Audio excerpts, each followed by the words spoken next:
Actually arrived here on December 30th and started working here on January 3rd. The morning we left Florida was actually pretty cool. I think if I recall it was in like maybe the mid to upper 30s in the morning.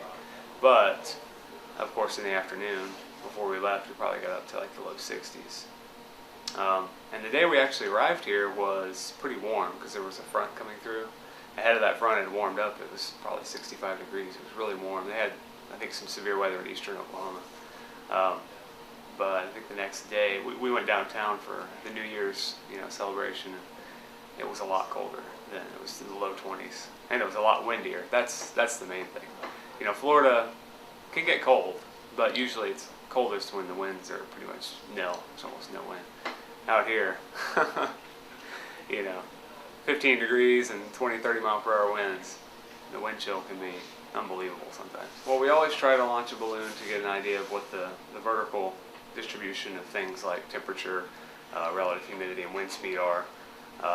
We do that every morning, but on those kinds of events in particular, it's important to know how things are evolving, especially locally.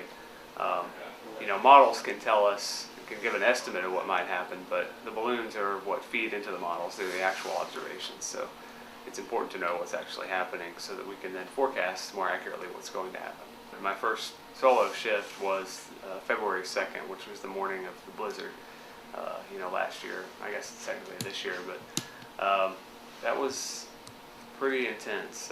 Very strong winds. It took me about 10 minutes just to traipse out to the balloon shelter, which isn't that far away. It's just a couple hundred yards out from the building. And, winds gusting 40, 50 miles per hour. I basically just had to kind of let the balloon go as soon as the door opened because it was going to get ripped out of my hands if I didn't. But it worked. I got a successful release and everything. So.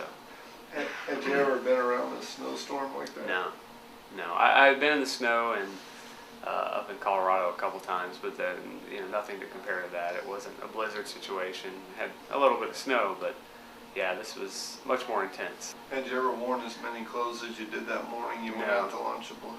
No. And the days following that, when it got colder and colder, I was bundled up. Your hands just start hurting in that cold if you don't have gloves on. With the balloon, when you're tying it off, you got to have sensation in your fingers, so you got to take the gloves off. It hurts. I'm not looking forward to that again this winter.